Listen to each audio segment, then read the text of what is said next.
से बोलो श्री सद्गुरु भगवान की जय हो। जय जय राधा रमण हरि बोल। जय जय राधा रमण हरि बोल हरि बोल। जय जय राधा रमण हरि बोल। जय जय राधा रमण हरि बोल। बोल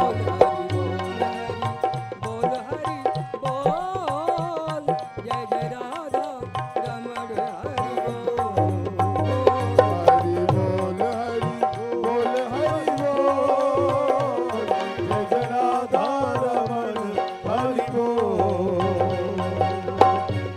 सर्वमंगल मांगल्ये शिवे सर्वार्थ साधिके शरणे त्र्यंबके गौरी नारायणी नमोस्तुते। जय जय राधा रमण हरि बोल। जय जय राधा रमण हरि बोल। जय जय राधा रमण हरि बोल। जय जय राधा रमण हरि बोल। हरि बोल हरि बोल हरि बोल हरि बोल। जय जय हरि बोल हरि बोल हरि बोल। जय जय राधा रमण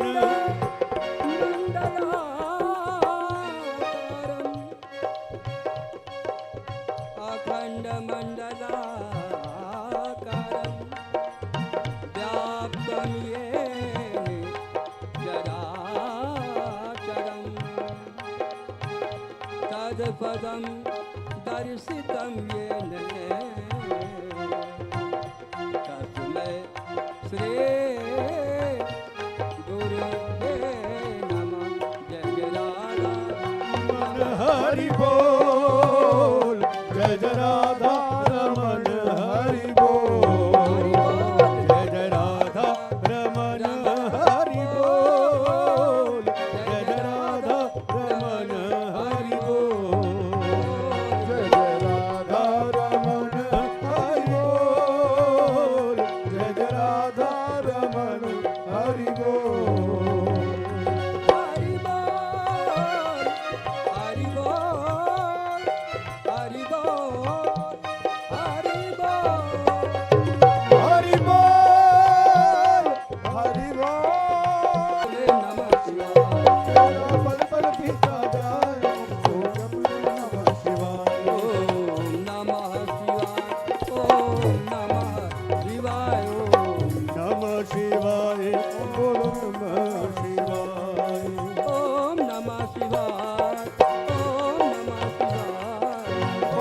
नमः शिवाय ओम नमः शिवाय ओम नमः शिवाय ओम नमः शिवाय ओम नमः शिवाय ओम नमः शिवाय। जय जय राधा रमण हरि बोल। जय जय राधा रमण हरि बोल हरि बोल। जय जय राधा रमण हरि बोल।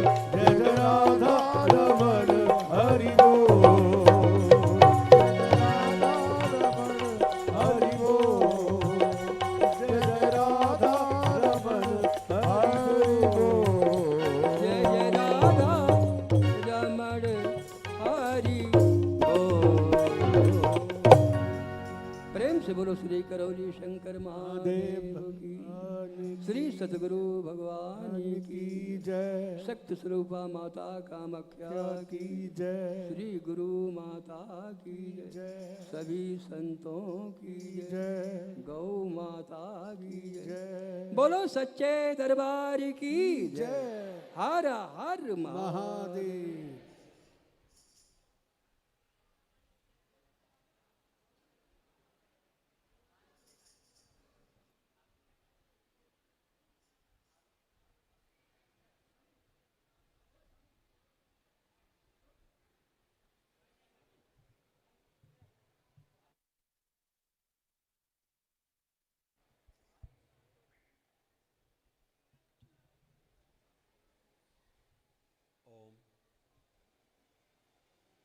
बोलिए सद्गुरुदेव भगवान की, गुरु माता की, भगवान भोलेनाथ की, माता कामाख्या की, सभी संतों की, गौ माता की, बोलिए सच्चे दरबार की, करौली शंकर महादेव धाम की, गंगा मैया की, हर हर महादेव। दरबार में आप सभी का बहुत बहुत स्वागत है।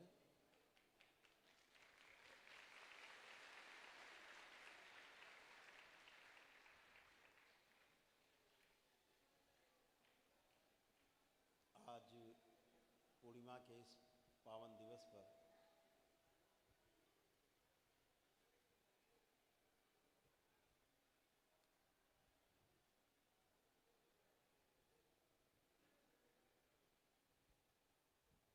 बाबा और माँ के सजाए इस दरबार में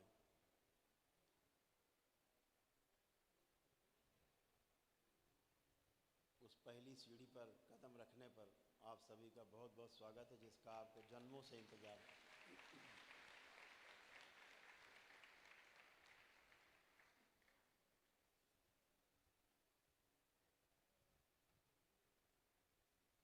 मानव जीवन के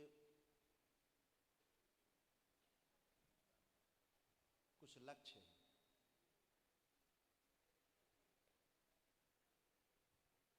उसी इच्छा के आधार पर हमारा जन्म होता है।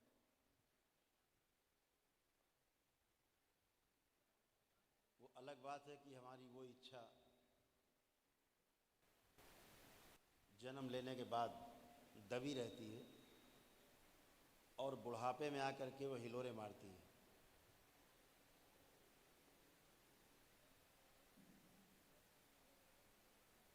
लगता सब कर लिया, अब ये भी कर लें जिसके लिए आए थे।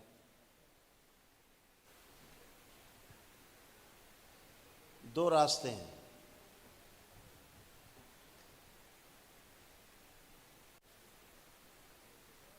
दो तरह का चुनाव आपके सामने रहता है अपने जीवन में। तीसरा रास्ता नहीं।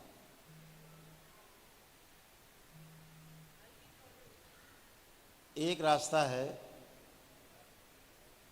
ऐसे ढाल पे आधा जीवन उतरना है और आधा जीवन ढाल से ऊपर चढ़ाई पे चढ़ना है, बचा खुचा जीवन। दूसरा रास्ता है, पहला आधा जीवन यात्रा चढ़ाई करनी है, फिर बाकी का बचा जीवन आधा सरकना है नीचे। अक्सर लोग जवानी में चुनना चाहते हैं सरल जीवन, ढलान वाला। आधी शरीर यात्रा ढलान पे उतर गए, आराम से लुढ़कते चले गए, खाते पीते मौज करते। और जब शरीर में शक्ति नहीं बची तो चढ़ाई है, इसके बाद आधा जीवन यात्रा चढ़ नहीं पाते।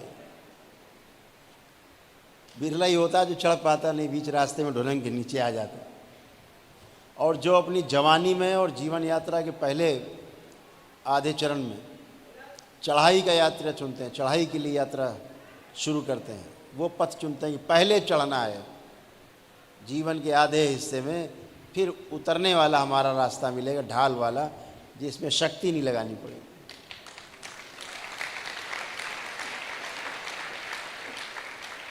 यहाँ हम देख रहे हैं इसमें वही लोग ज़्यादा हैं जो चढ़ना चाहते हैं। अभी तमाम नौयुवक बच्चे बहुत भाग्यशाली हैं, इनमें दोनों तरह के लोग हैं, लेकिन वो ज़्यादा हैं जिन्होंने चढ़ने का रास्ता पहले चुना है, चढ़ाई का रास्ता पहले चुना। आधा जो भाग होगा वो काफ़ी सुगम होगा। फिर जैसे आदमी सोचता ना कि पहले खूब कमा लें, अच्छे से पैसा जमा कर लें, बुढ़ापा आराम से कटेगा, तो खूब श्रम करता है, खूब श्रम करता है। कुछ होता है कि खूब धान ने रखा है, माता पिता ने दिया हुआ है, अरे पहले मौज करते खाते, जब नहीं होगा तब देखा जाएगा, बेचारे फंस जाते हैं। तो आप सब बहुत सौभाग्यशाली हैं, परम सौभाग्यशाली हैं, जिन्होंने अपनी जवानी में जीवन यात्रा आदि होने के पहले ही इस रास्ते को चुना है कि पहले चढ़ाई चढ़ेंगे, प्रयास करेंगे, सारा श्रम करेंगे, सारे उपक्रम करेंगे, सारे हम पराक्रम करेंगे और फिर हासिल करेंगे। उसके बाद ढलान वाली यात्रा पे आराम से चलेंगे।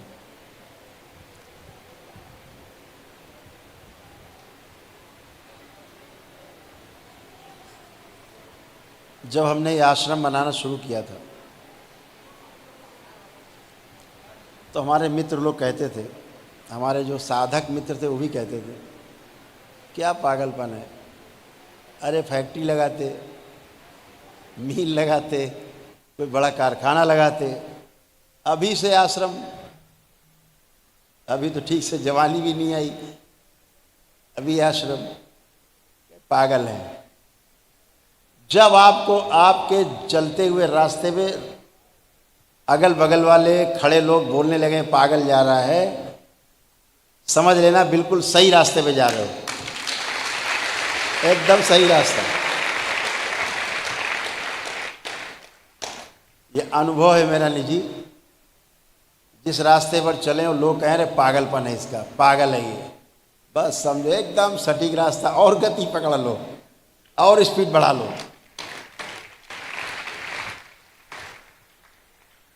पागल लोग ही कहीं पहुंचते हैं। पागल शब्द का अर्थ समझते क्या होता है? पागल वाले क्या होता है पता है? पागल वाले क्या होता है?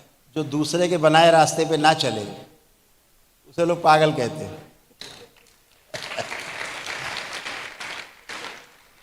जो अपना रास्ता खुद बनाता है उसकी गिनती महापागलों में होती है, और बाद में लोग उसी पागल के बनाए रास्ते पे चलते हैं।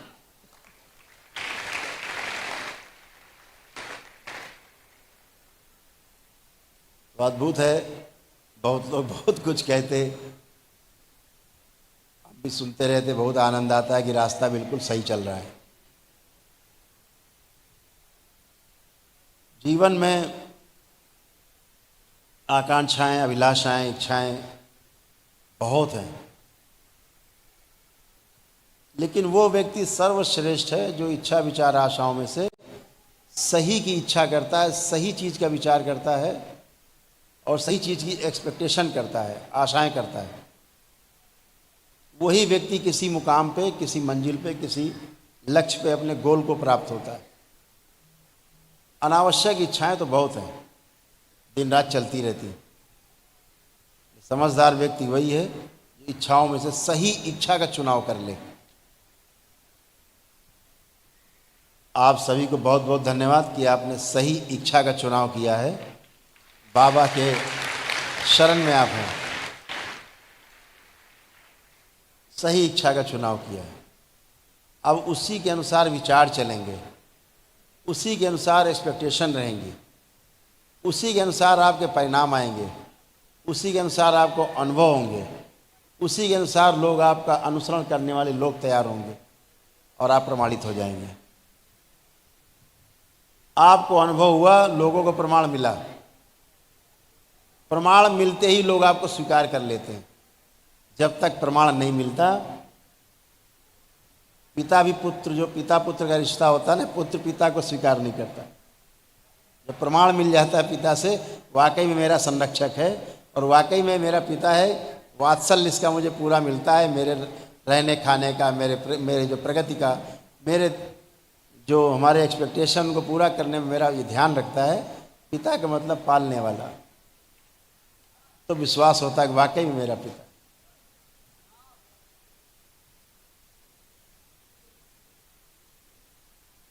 तो जो सही की इच्छा आपने की उसके लिए आप सभी को वाकई में बहुत बहुत बधाई, बहुत शुभकामनाएं कि आप सही इच्छा का चुनाव किया आपने। और अभी तो मंत्र दीक्षा का पड़ाव है, इसके आगे फिर तंत्र दीक्षाएं, उसके 21 सोपान हैं। 5 में मंत्र दीक्षा होती, बाकी के 16 जो है वो यंत्र काम करता है। तो मंत्र भी हो गया, तंत्र भी हो गया और फिर यंत्र काम करता है। उसके बाद जो इच्छा करी हो मन माही, प्रभु कृपा कुछ दुर्लभ बनाए, इच्छा से चलता है। ये पूरी सृष्टि इच्छा पर आधारित है। संकल्प पे आधारित है। आप देखते हो जब एक आप इच्छा करते हो, कोई आप एक इच्छा करते हो, पीछे स्मृतियों का पिटारा खुल जाता है।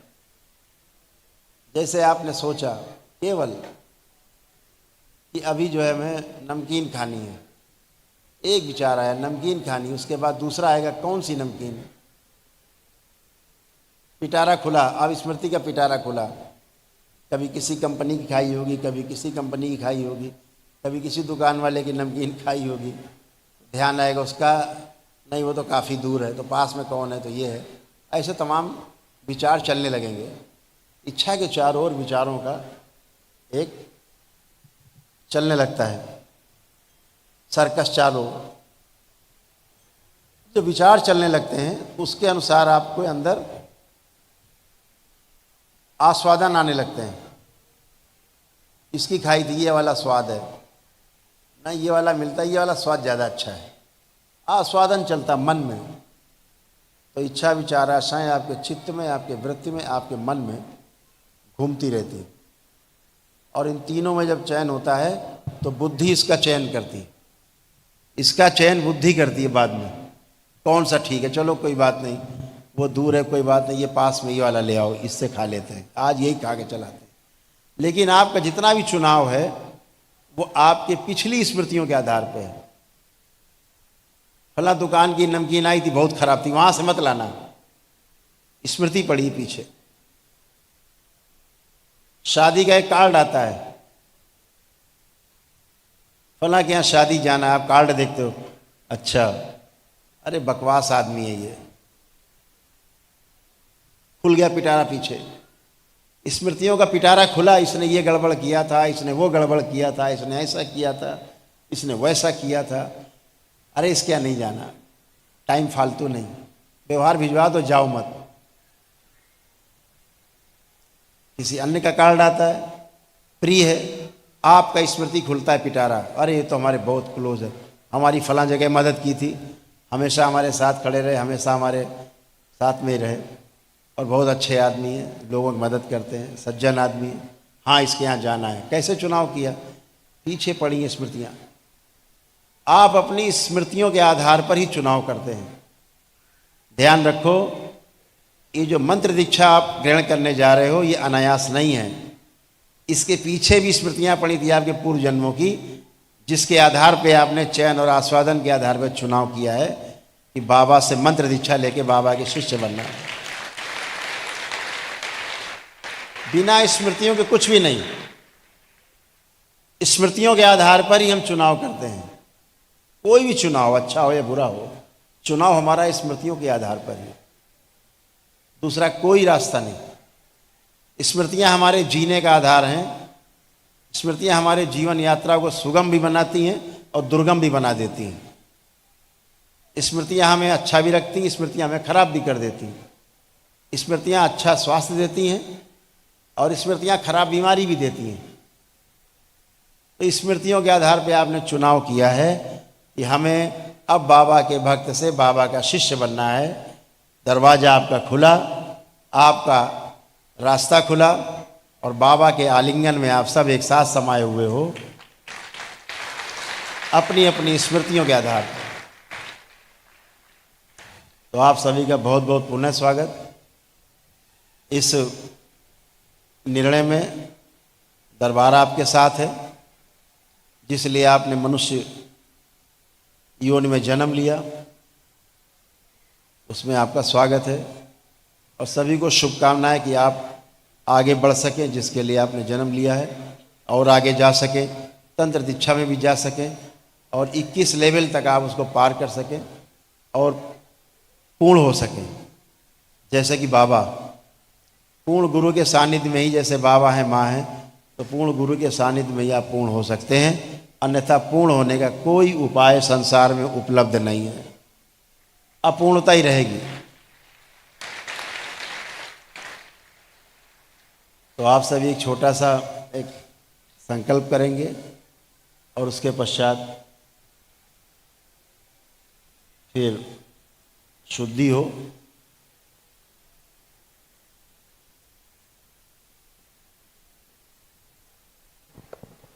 ओ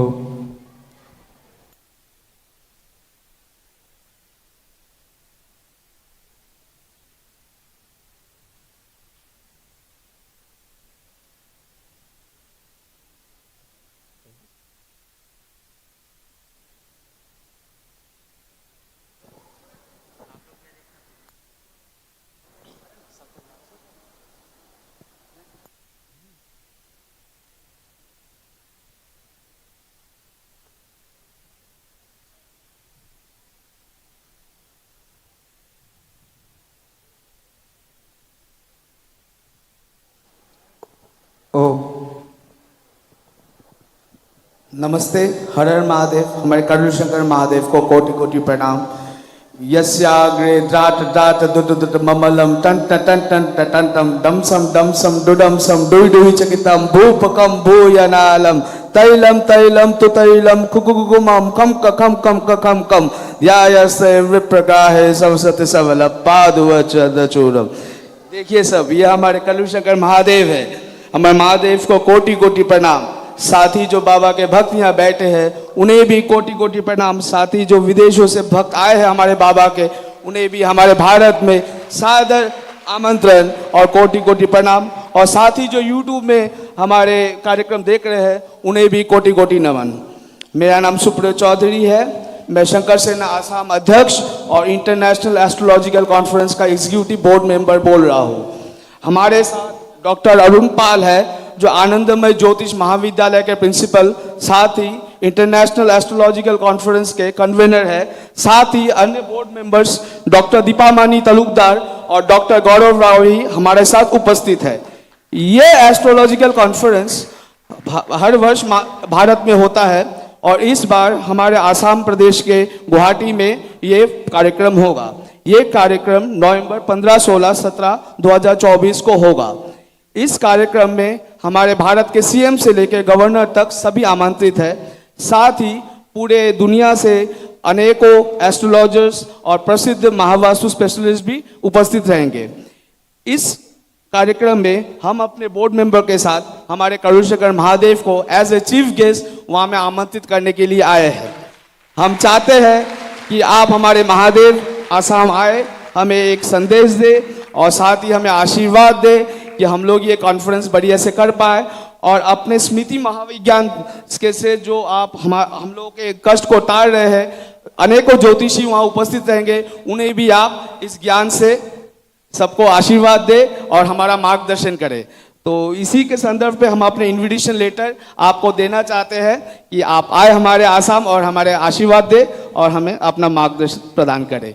हर हर महादेव। करुण शंकर महादेव की जय। पूज्य पूर्ण गुरु पंडित श्री राधारमन जी मिश्र की जय। पूज्य गुरु माता कामरू कामाख्या की जय।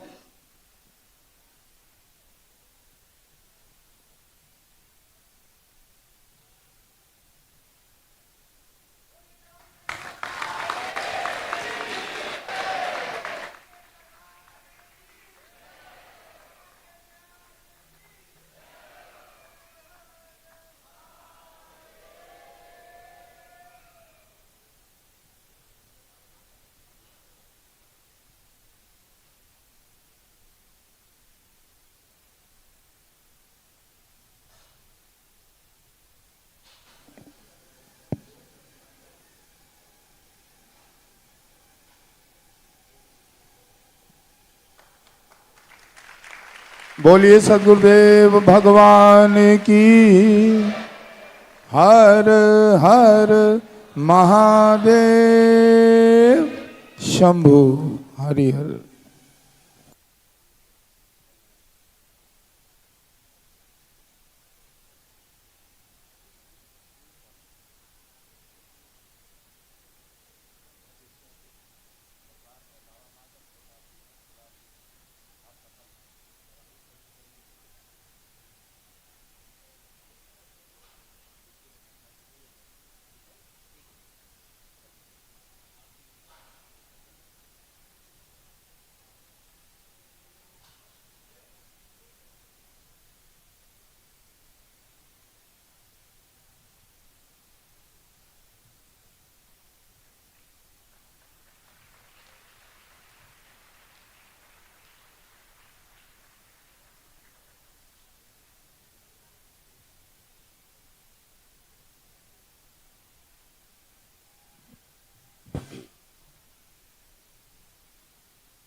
बहुत बहुत धन्यवाद डॉक्टर पॉल,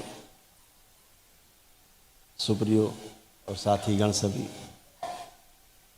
दरबार आपके इस निमंत्रण को सहर्ष स्वीकार करता है और कोशिश करेंगे कि हम आपके सम्मेलन में जरूर आएं। हम अपने आप को बहुत सौभाग्यशाली समझते हैं कि आपने हमें निमंत्रण दिया, इसके लिए आपको बहुत बहुत धन्यवाद।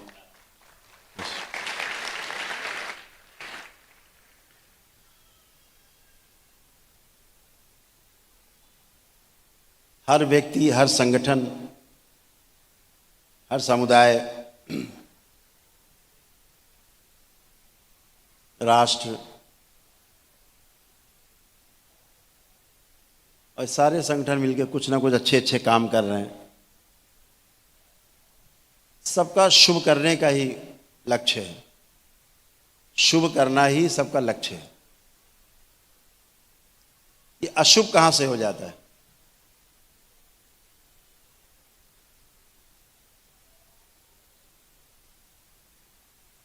हर साल रावण मारा जाता है, फिर पूरे साल रावण जिंदा कैसे रहता है?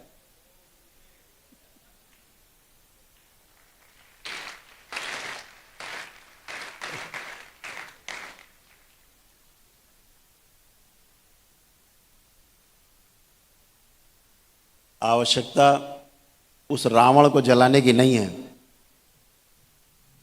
जिसे आप मनोरंजन के रूप में जलाते हैं, तो वो केवल मनोरंजन ही रह जाता है, उसके पीछे दिखता कुछ नहीं। असल में जो आवश्यकता है वो सबसे बड़ी ये है, जो रावण बन के बैठे उन्हें ही नहीं पता कि वो रावण है।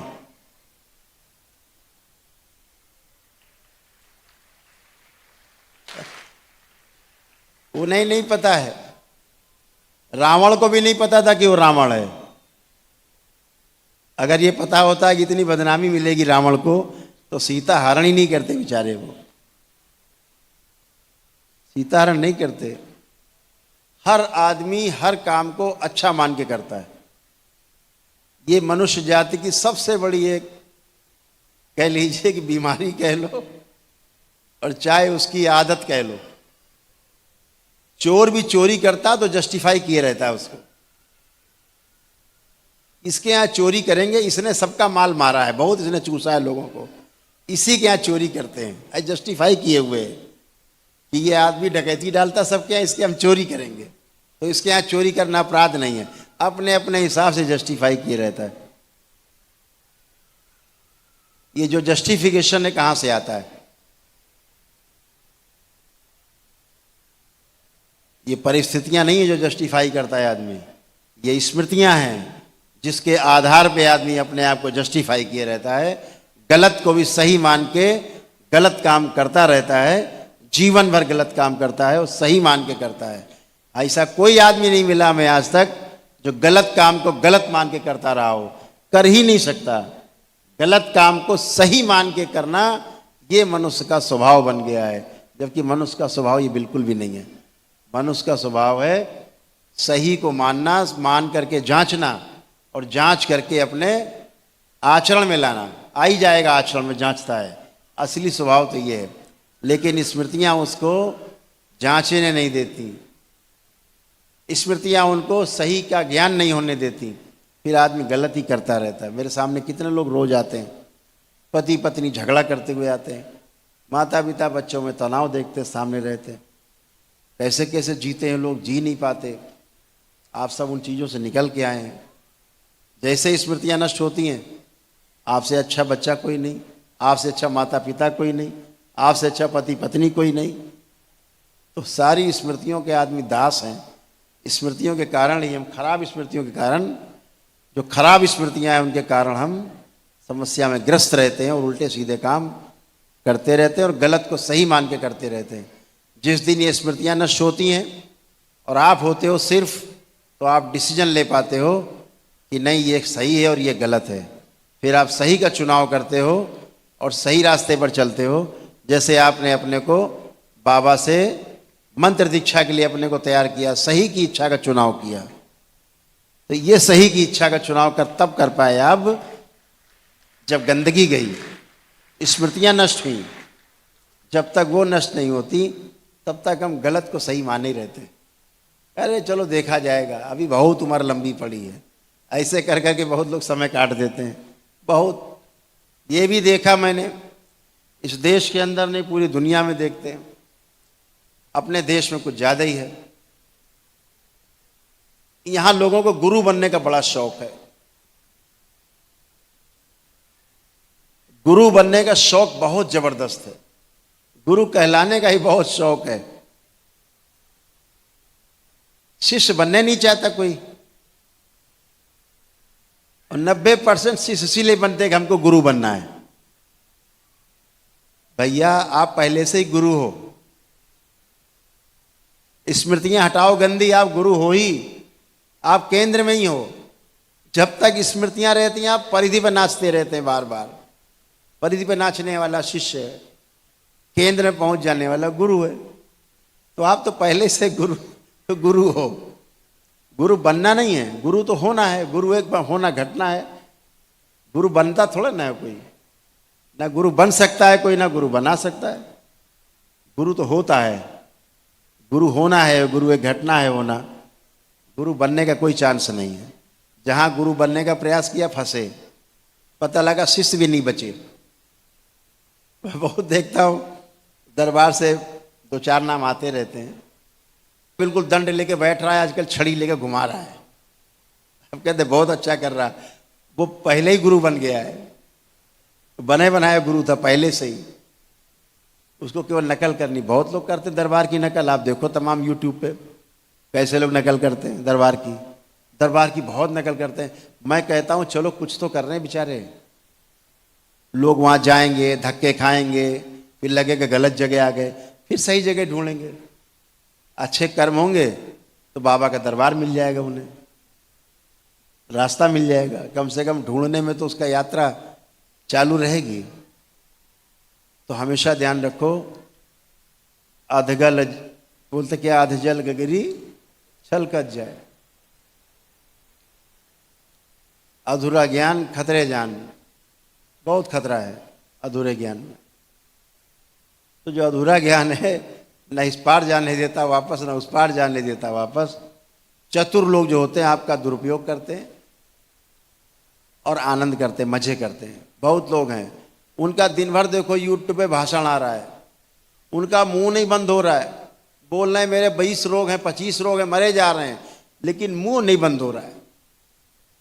जो मर्जी परोसे जा रहे हैं, बोले जा रहे हैं, बकर बकर बकर बकर दिन भर। भैया मुंह में काहे नहीं इनकी दिक्कत हुई आज तक? मुंह में दिक्कत नहीं होती, बाकी सब में दिक्कत है।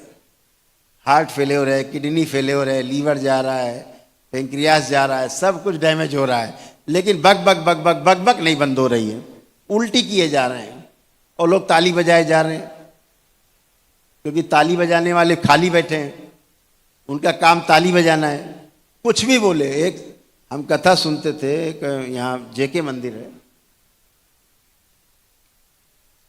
वो जरा सी कोई बात बोलते थे, जरा सी एक लाइन बोले तो ऐसा ऐसा हुआ, राधे राधे राधे राधे राधे राधे, बीच में बोले चिल्ला रहे लोग। फिर वहां गए, राधे राधे राधे। अरे भैया उनको बात तो करने दो यार, पूरी हर बात पे राधे। तो कुछ लोग है वो साथ में ढोल के साथ मजीरा बजता ना, बगैर मजीरा के ढोल भी काम नहीं आता। मजीरा चंग चंग चंग चंग चंग कैसे ही बज रहा है। एक सुनने जाते थे, उनका कोई बात कर रहे हैं तो हर चीज़ तकिया कलाम है। तकिया कलाम सुना है कैसे होता है? तकिया कलाम मालूम क्या होता है? नहीं। तकिया कलाम ऐसे होता है, हमारे एक मिलने वाले मित्र जो अक्सर आते थे तो उनकी हर बातचीत में होता था, हम वहाँ गए थे, समझे मतलब है जो कि, फिर हमको मिल गए मतलब है जो कि, और फिर बात हुई, चाय पिलाई, बड़ा मजा आया मतलब है जो कि। तो उनका जो मतलब है जो कि जो है हर वाक्य में 2-3 बार आता था। तो हमने उनसे 1-2 बार टूका, अरे भैया ये जो मतलब है जो कि अगर हटा दो तो उसकी जगह और कुछ भी आ सकता है। तो बड़े बेचारे नाराज हो गए हमसे, बोले हम तो कुछ बोलते ही नहीं ऐसा। अच्छा, हमने कहा तो ठीक है, बेहोशी में बोल रहे हैं। वो कह रहे हैं हम तो बोलते ही नहीं, बस बेहोशी में बोले जा रहे हैं। तो मतलब है जो कि एक सज्जन आते थे, बोलते थे देखो, हैं हम वहाँ चले गए, देखो, हैं वहाँ मिला, बातें नहीं किया, देखो। तो अब उनकी तरफ देखो, बार बार देखे क्या दिखा रहे हैं, लेकिन उनका बेहोशी में बोल रहे हैं, देखो। एक हमारे पड़ोस में एक बुआ रहती थी, उनका नाम था राम श्री बुआ थी। तो महिलाओं से उनको हम बात करते थे, छोटे थे, सुनते थे। तो कहती बहनी कहो हाँ हाँ। तो हम सोचते थे कि सामने वाला हाँ तो कर ही नहीं रहा, तो हर बातें बोलती थी, देखो काल तुम्हारा कुत्ता जो है हमारी चप्पल चुरा ले गया, कहो हाँ। हम सवेरे उठे, देखा चारपाई के नीचे हमारी चप्पल नहीं थी, कहो हाँ।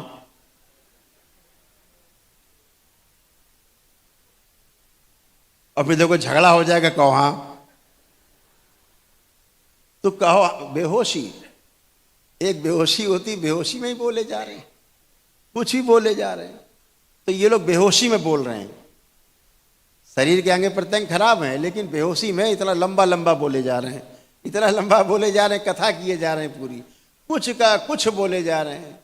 यहाँ बोल रहे हैं केला खाना बहुत अच्छा, वहाँ बोल रहे हैं केला खाना बहुत खराब है, तीसरी जगह बता रहे हैं केले खाने से कैंसर हो जाते हैं।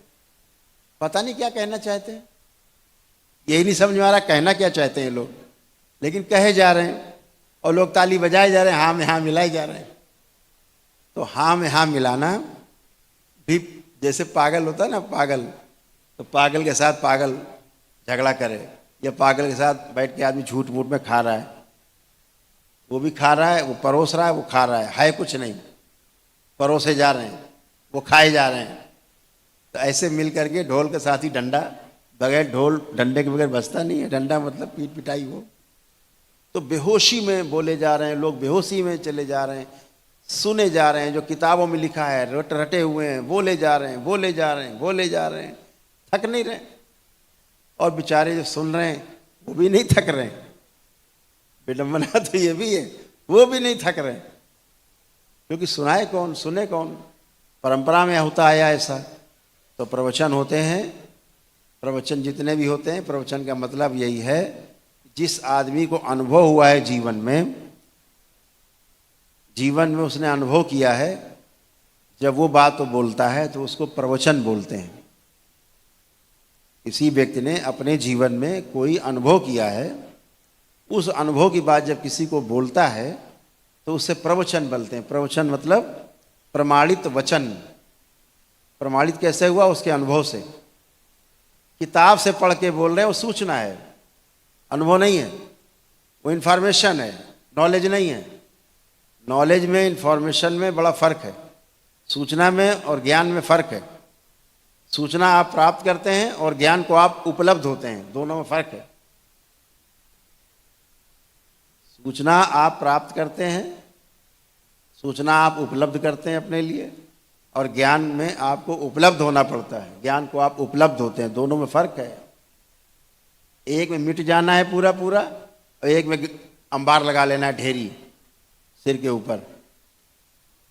तो मिटने के लिए तैयार रहो, यह आपकी पहली सीढ़ी है। क्या मिटाना है? दो सबसे खतरनाक चीजें हैं जो मिटानी है, ये ध्यान रखो।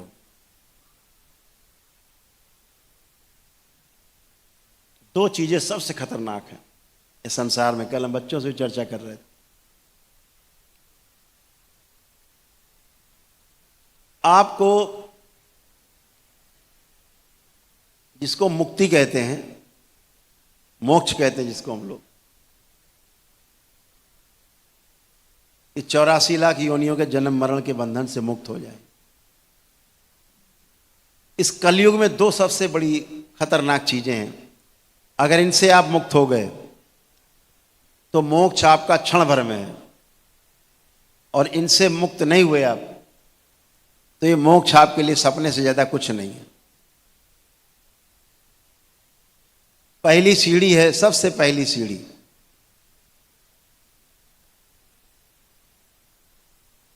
वो सीढ़ी है मोह की, मोह। और दूसरी जो सीढ़ी है उसका नाम है अहंकार। आप जब सीढ़ी चढ़ने लगते हैं ना, पहला कदम रखा मोह, चिपक गए, फेविक्विक जाम हो गए। दूसरा है अहंकार, फेविक्विक जाम, अब आप कहीं के नहीं बचे, अब वहीं हिलते डुलते रहिए। आप आंख बंद करके हिलते रहो, आपको लगेगा कि आप यात्रा कर रहे हो हवाई जहाज में। ये दो कदम शुरुआत की सीढ़ी में जो लगा है ना फेविकोल, वो फेविक्विक लगा है, फेविकोल नहीं है, फेविक्विक। मोह और अहंकार का कलयुग के सबसे बड़े दोष। इनसे मुक्ति कैसे पाया जाए?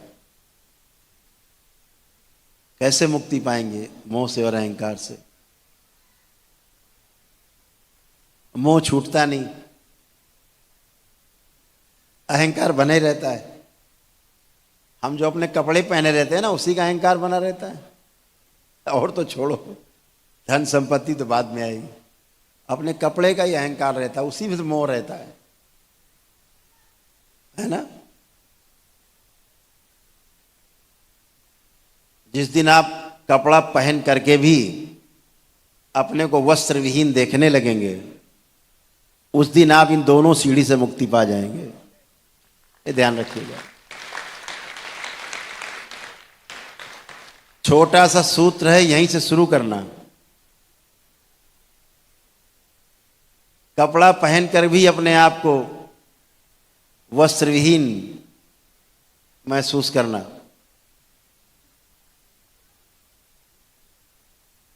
आपकी अहंकार की और आपकी मोह की परतें उधड़ जाएंगी जिस दिन आप इसे ठीक से देख पाए, इस भाव को आप स्थिर रख पाए, उसी दिन आप समझ लीजिए आप सही रूप में साक्षी हो जाएंगे, आप दृष्टा होने लगेंगे आप, और बहुत कुछ आप देखने समझने लगेंगे।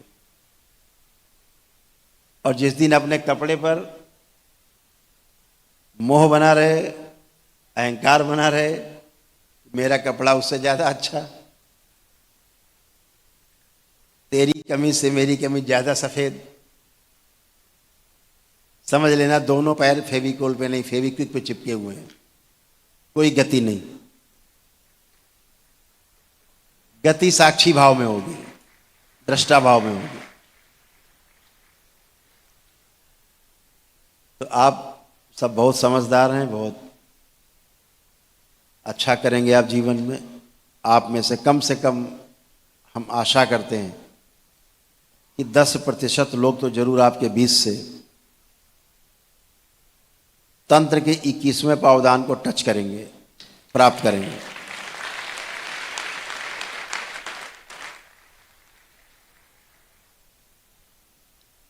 सारा खेल दृष्टि का है, सब दृष्टि का खेल है। बोलते हैं बुजुर्ग लोग, जैसी दृष्टि वैसी सृष्टि। सारा खेल ही दृष्टि का।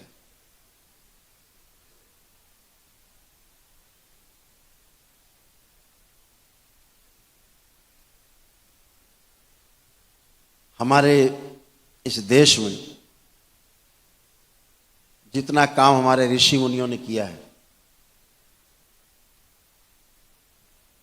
उतना किसी ने नहीं किया। उन सब ऋषि मुनियों को हम लोग हृदय से धन्यवाद देते हैं, जिनकी हम संतान हैं, कि उनका ऋण कभी भी चुका नहीं पाएंगे हम, जो उन्होंने हमें इस लायक बनाया कि हम ये जानते हैं इस मनुष्य जीवन में, इस जीवन यात्रा में पूर्ण गुरु के पा के दीक्षा लेना आवश्यक है। इस लायक तो बना दिया कि दीक्षा लेना बहुत जरूरी है और पूर्ण गुरु से मिलना जरूरी है। इस लायक तो बना ही दिया हमारे ऋषि मुनियों ने। बाकी सब अपने कर्म के आधार पर, सब आपके कर्मों के अधीन है।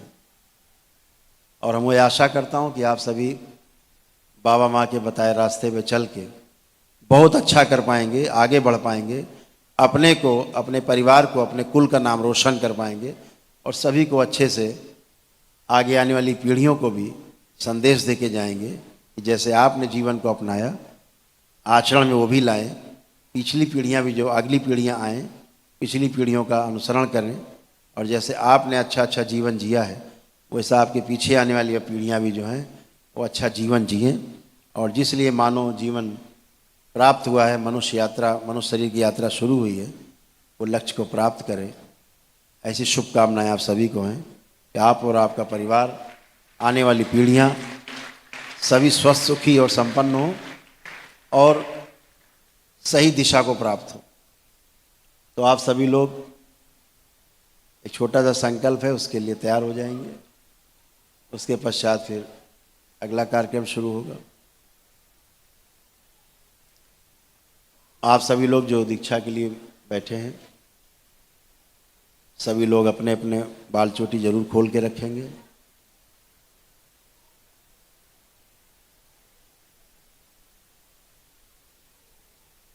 दोनों हथेलियां अलग अलग रखेंगे जांघों पे और अपने अपने नेत्र बंद करेंगे। एक छोटा सा संकल्प है जो करेंगे।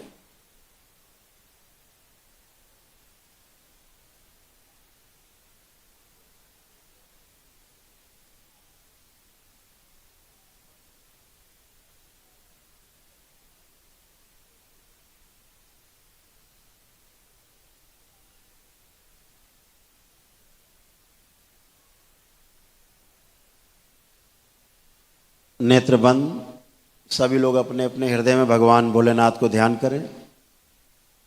शक्ति स्वरूपा माता कामाख्या को प्रणाम करें।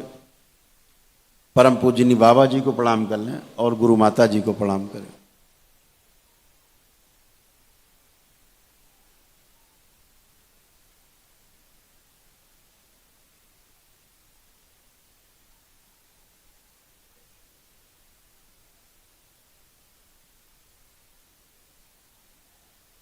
दरबार से प्रार्थना करें। पूजनी बाबा जी, हम सभी आपकी शरण में हैं। कृपा करके हमें मंत्र दीक्षा देने की कृपा करें। कृपा करके हमें अपने भक्त से शिष्य के रूप में स्वीकार करने की कृपा करें। हम सभी संकल्प करते हैं, संकल्प लेते हैं कि हम सदैव ही आपके बताए हुए मार्ग पर चलेंगे। अपने और अपने परिवार के कल्याण के साथ साथ विश्व का भी कल्याण करेंगे। विश्व के लिए, पूरे मानव जाति के लिए, उनकी भलाई के लिए हम सदैव ही कार्य करेंगे। विनती है कि यदि कभी हम अपने मार्ग से भटकें तो कृपा करके हमें सतमार्ग पर चलाने के लिए सही दिशा प्रदान करने की कृपा करेंगे।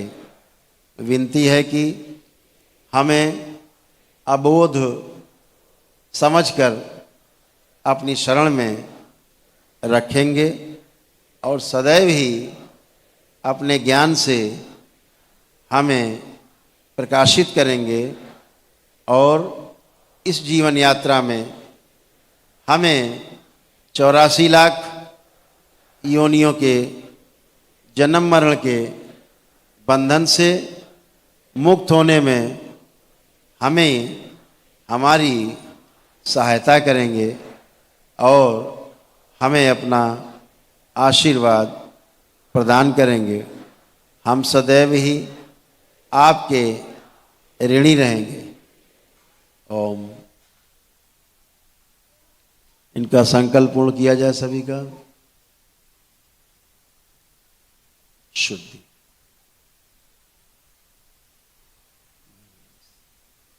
पूर्ण शुद्धि, संपूर्ण शुद्धि। 3 बार बोले ओम नमः शिवाय।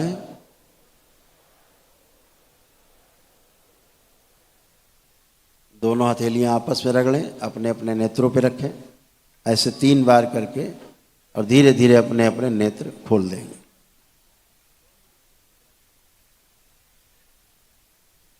आप सभी के पास आपकी एक किट होगी, वो किट निकालें, अपनी दीक्षा की किट अपने समक्ष रखेंगे।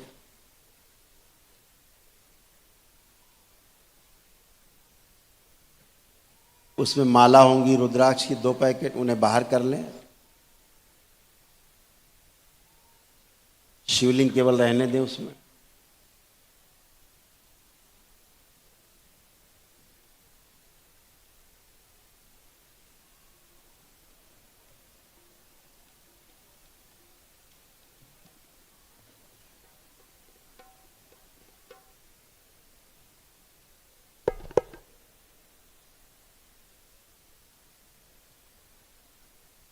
ओम। सभी अपनी अपनी दीक्षा की किट को ओपन कर लें, माला दोनों बाहर कर लें, केवल शिवलिंग उसमें रहने दें।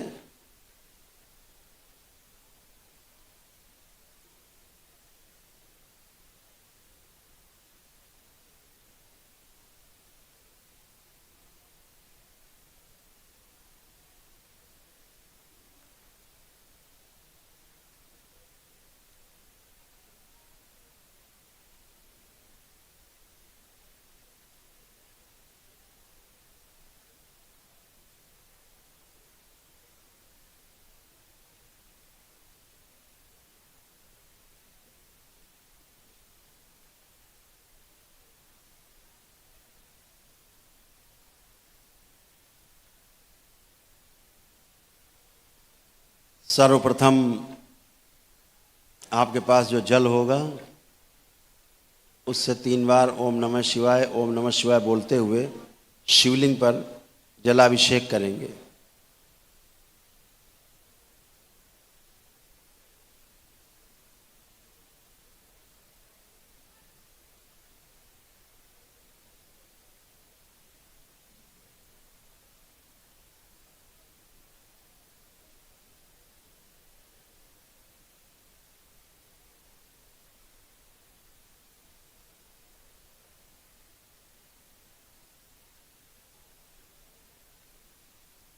तीन बार जलाभिषेक करने के उपरांत आपके पास कुछ पुष्प होंगे। ओम नमः शिवाय बोलते हुए अपने पुष्प अर्पित करें, पुष्पांजलि दें।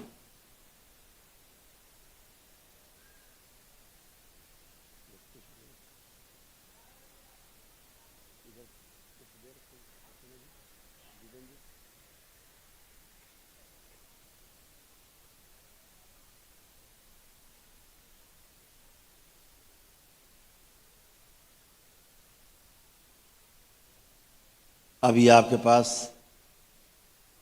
अगरबत्ती या धूप बत्ती आएंगी तो सभी लोग उनको धूपित करेंगे ओम नमः शिवाय का उच्चारण करते हुए।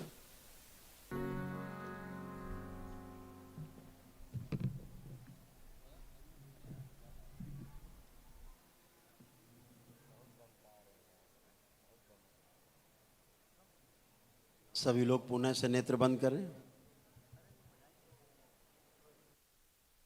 पुनः से नेत्र बंद करें।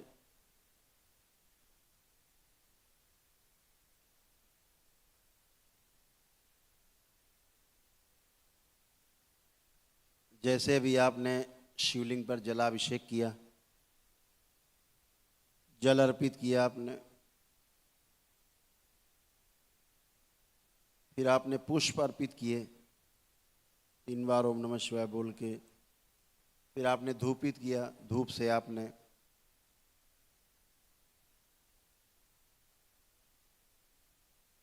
ऐसे ही मन में करें। पहले भगवान भोलेनाथ को ध्यान करें, माँ कामाख्या को प्रणाम करें, बाबा और माँ को प्रणाम कर लें, और फिर आप करें जैसे आपने जल चढ़ाया, पुष्प अर्पित किए और धूप किए, करिए।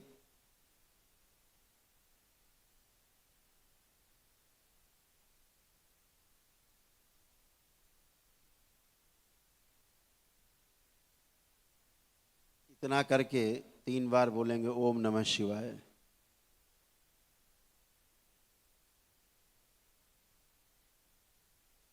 दोनों हथेलियां अपनी आपस में रगड़ेंगे, आंखों पे रखेंगे। ऐसे 3 बार करके धीरे धीरे अपने अपने नेत्र खोल देंगे। जब भी कभी आप सफर में हो,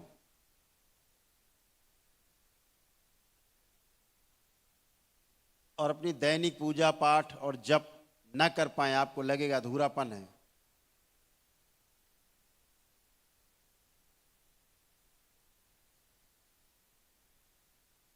आंख बंद करके इतना ही कर लेना जितना भी आपने किया है। आपकी पूजा और जप दरबार को पूरी तरह स्वीकार है।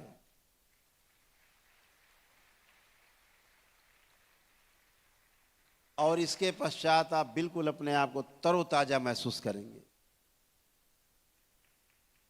ये दरबार की आपकी शक्ति आपके पास हमेशा है,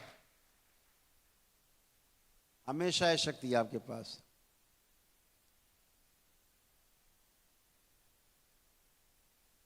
इतना ही करना है, इतने से खुश, भोलेनाथ इतने से खुश।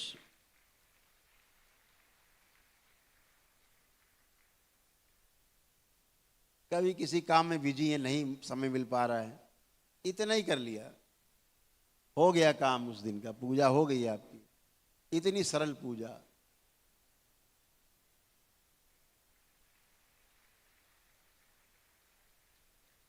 तो कभी मन में न लाना कि आज हम पूजा नहीं कर पाए या 2 दिन से पूजा नहीं कर पा रहे हैं।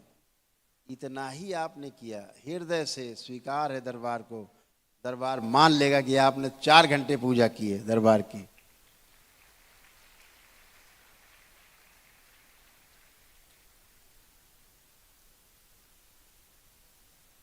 सभी लोग अब अपना एक माला, जिसमें बाबा का लॉकेट लगा हुआ है, वो निकालें पैकेट से अपने। 2 प्रकार की माला है, एक में लॉकेट लगा है, एक में लॉकेट नहीं लगा है।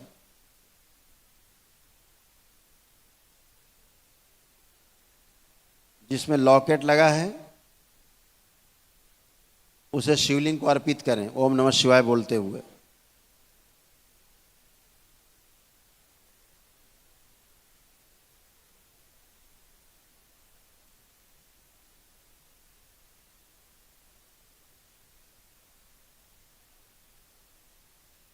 बाबा से प्रार्थना करें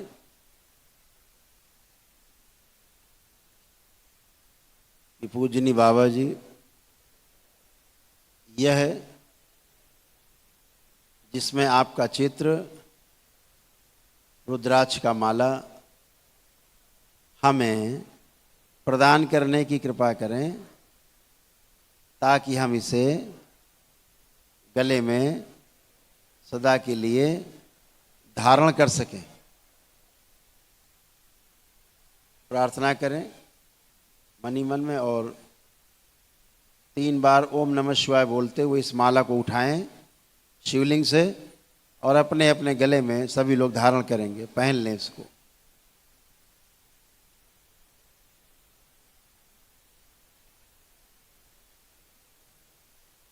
सभी लोग अपनी माला पहन लें, गले में धारण कर लें।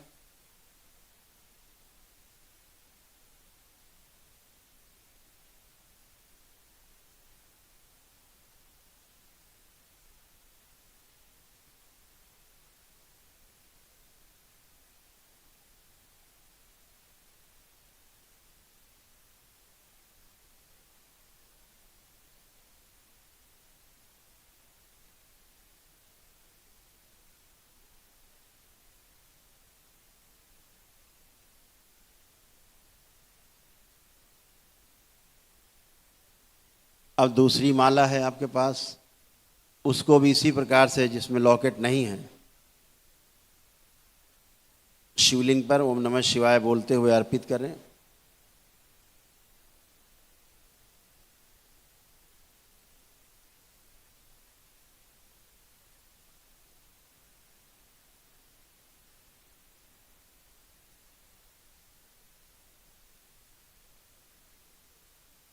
प्रार्थना करें पूजनी बाबा जी, कृपा करके यह रुद्राक्ष की माला हमें प्रदान करने की कृपा करें,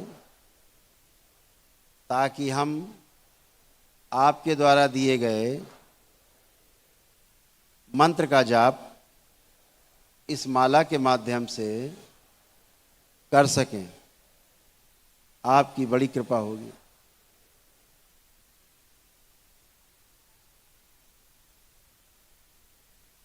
और 3 बार ओम नमः शिवाय बोलते हुए इस माला को शिवलिंग से उठा करके सुरक्षित अपने पैकेट में डाल करके वापस रख लीजिएगा। सभी लोग माला 3 बार ओम नमः शिवाय बोल के उठा लें और सुरक्षित अपने पैकेट में इसको रख लेंगे।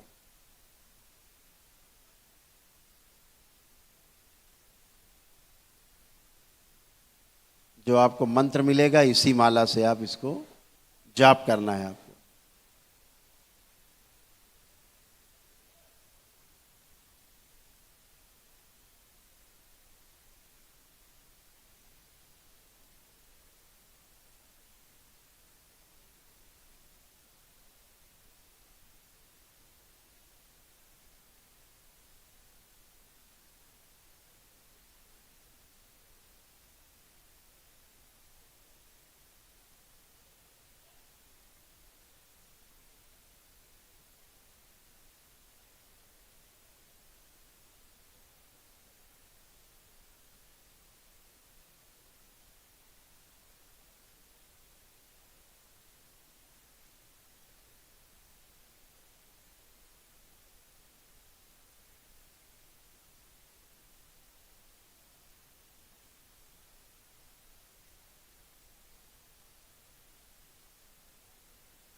आप सभी लोग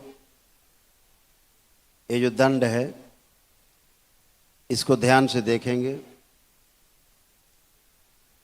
मेरे हाथ में ना दिख रहा हो तो जो स्क्रीन है उस पर देख लेंगे।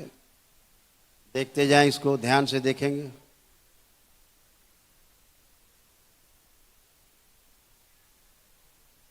टीवी स्क्रीन पे भी देख सकते हैं अगर सामने ना देख पा रहे हो।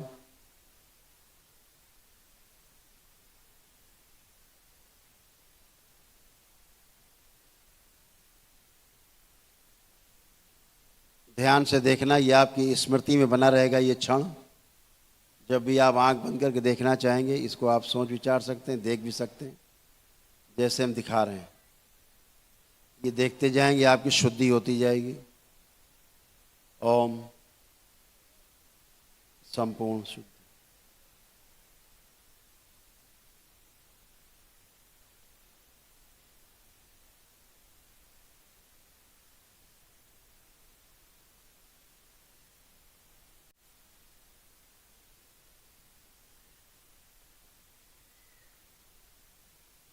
शुद्धि। आंखें बंद करें, सभी लोग आंखें बंद करें। आंखें बंद करके इस दंड को देखने की कोशिश करें। जैसे भी आपने देखा वैसे ही देखने की कोशिश करें।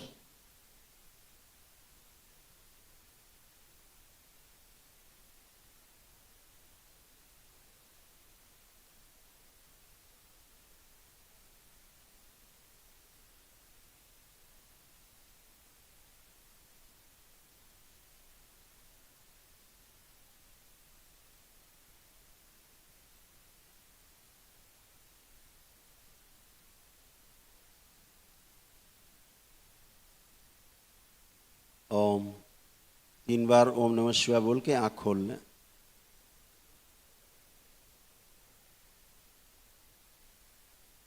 अपनी कमर पे 3 बार हाथ फेर दें ओम नमः शिवाय बोल के।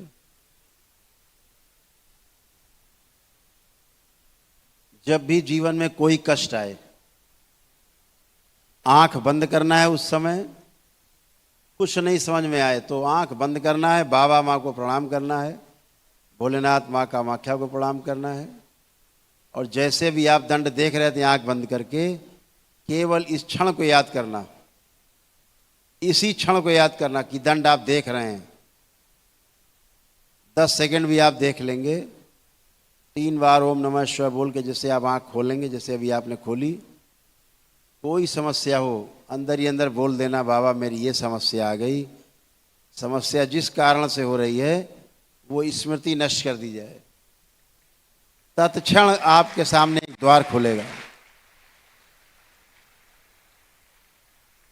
तत्क्षण आपके सामने एक द्वार खुलेगा जो आपके लिए होगा, जो आपको मुसीबतों से बचाएगा, कष्टों से बचाएगा, और आप कष्टों से रहित होकर के खड़े होंगे बिना कष्ट के। ये आपके लिए है।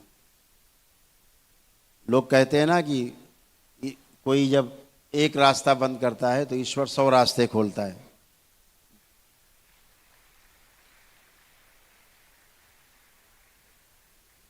ये दरबार आपका ऐसा बिल्कुल नहीं है कि एक रास्ता बंद हो तो 100 रास्ते खोल दे।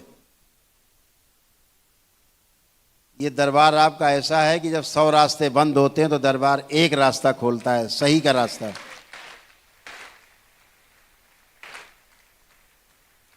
भ्रमित होने के लिए 100 रास्ते नहीं खोलता है कि इस पे जाऊं, कि इस पे जाऊं, कि उस पे जाऊं, कि उस पे जाऊं। एक रास्ता खोलता है दरबार आपके लिए, और वो रास्ता सही का रास्ता होता है, जहां भ्रमित नहीं होते, सही का द्वार खुलता है। तो आपके इतने करने मात्र से खुलता है। छोटा सा एक ध्यान करेंगे हम लोग, इसके बाद दीक्षा का कार्यक्रम शुरू करेंगे। सभी लोग तैयार हो जाएं, अपने आराम में जैसे बैठ सकते मुद्रा में, पालथी लगा के, जिस मुद्रा में भी, सिद्धासन में,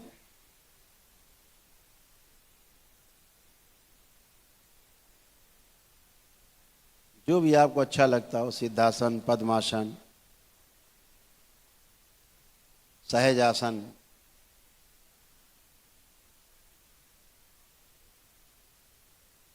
बस मुल्लासन में नहीं बैठना है। मुल्लासन जानते हैं? उसमें नहीं बैठना है।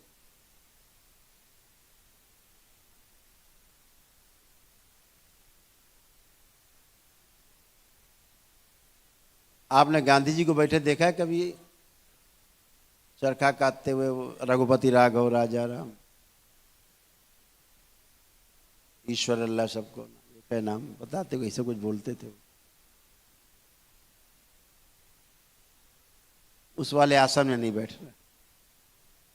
वो गांधी जी का आसन बड़ा प्रिय था। बहुत बड़े लोग जब हो जाते तब उस आसन में बैठ जाते हैं। उनके दोनों हाथ में लड्डू रहता है। अपने सनातनी आसन में बैठना है, पालथी लगाना है।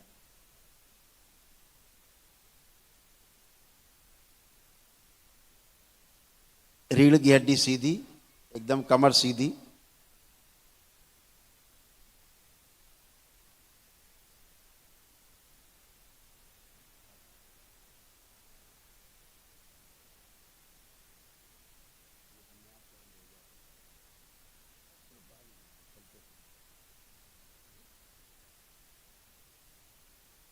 नेत्र बंद करेंगे, रीढ़ की हड्डी एकदम सीधी। ये आप प्रतिदिन कर सकते हैं, और ब्रह्म मुहूर्त में करें तो सबसे अच्छा। संध्या काल में समय मिले, सूर्य के अस्त होने के संधि काल जो है, उस समय संध्या पूजन जो होता है, तो भी अच्छा। रीढ़ की हड्डी एकदम सीधी, तनाव कोई नहीं, आंखें बंद, चेहरा हल्का सा ऊपर उठा हुआ, हल्का सा चेहरा ऊपर उठाते हैं। जैसे आपसे कोई 6 इंच लंबा आदमी हो, उसको आपको देखना हो, उतना चेहरा आराम से उठाते हैं, आंखें बंद रखे रखे, और चेहरे पे हल्की सी मुस्कान, और अपनी जिह्वा को, अपनी जीभ को उलट दें, ऊपर की ओर तालू में लगाएं, और ऊपर को उलट के पीछे की ओर ले जाएं, चिपका दें, खेचरी मुद्रा। और जो संगीत अभी बजेगा, उस संगीत पे आपका पूरा ध्यान रहे। सबसे पहले अपना ध्यान नाभि पे ले जाएं, अपना अपना ध्यान अपनी अपनी नाभि पर ले जाएं।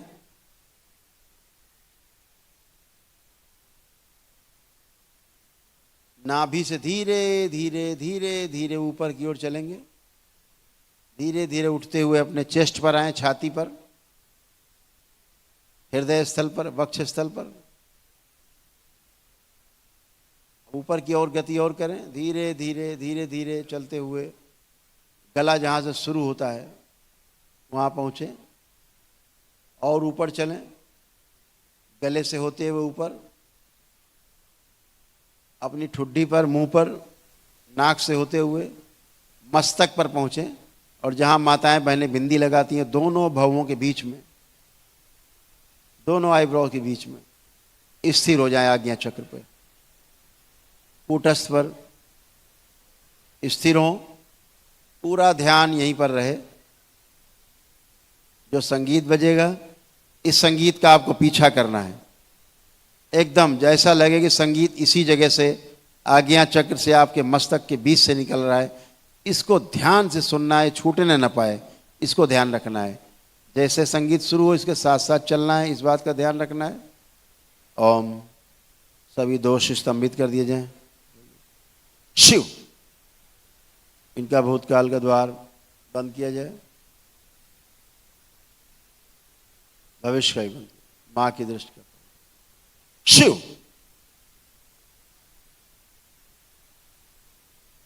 बंद। नित्य वर्तमान।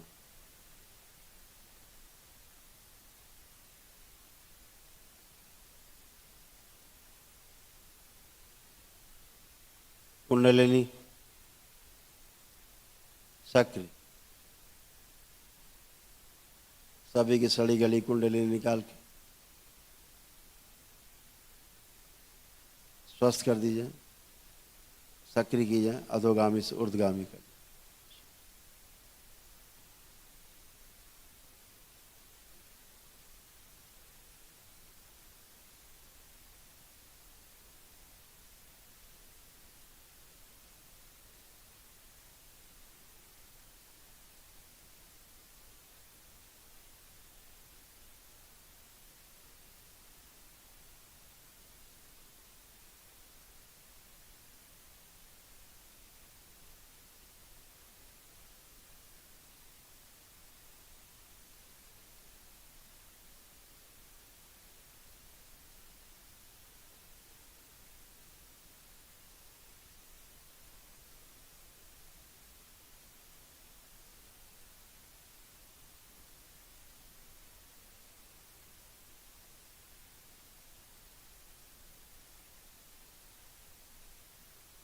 संगीत पर पूरा ध्यान केंद्रित करेंगे।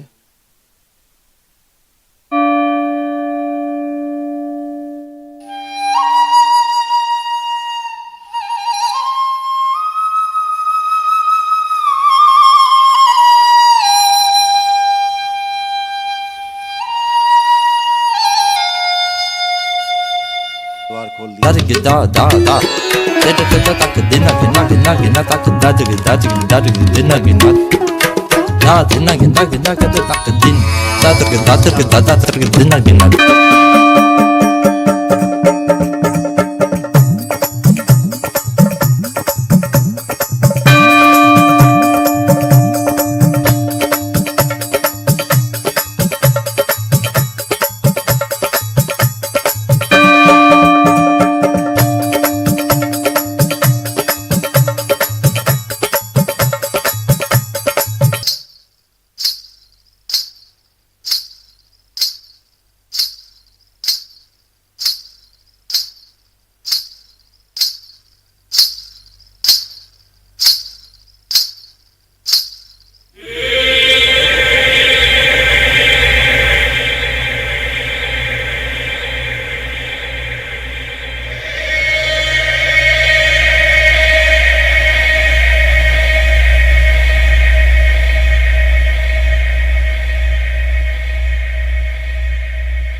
सभी लोग अपना अपना ध्यान अपने मस्तक पर, आज्ञा चक्र पर टिकाए रखें।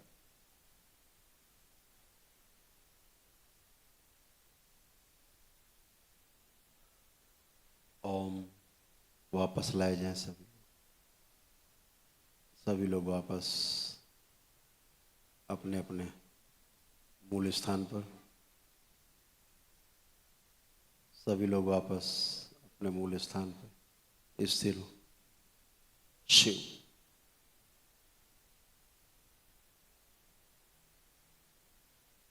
ओम।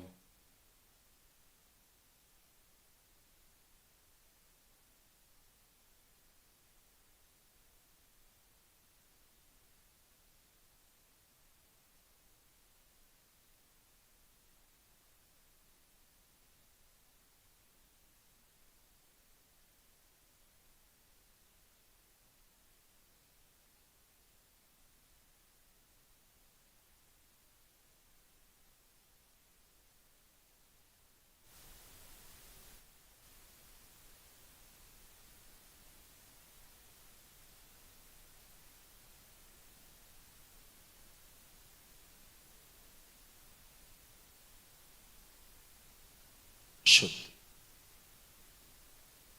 सभी दोष सक्रिय कर दीजिए।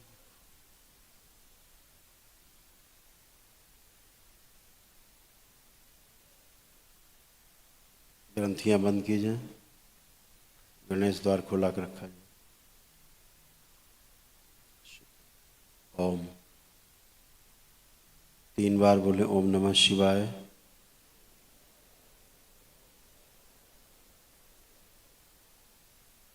दोनों हथेलियां आपस में रगड़ें, अपने अपने नेत्रों पर रखें।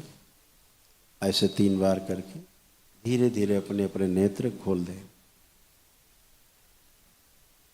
सभी लोग प्रेम से बोलिए सद्गुरुदेव भगवान की।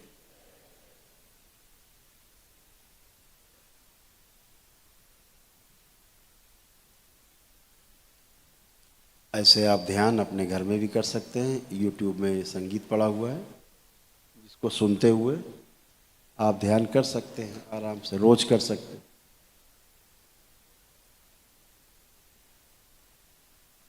इसके बाद अब दीक्षा की प्रक्रिया शुरू होगी।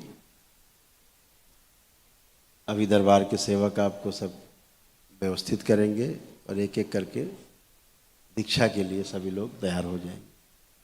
हरि हर।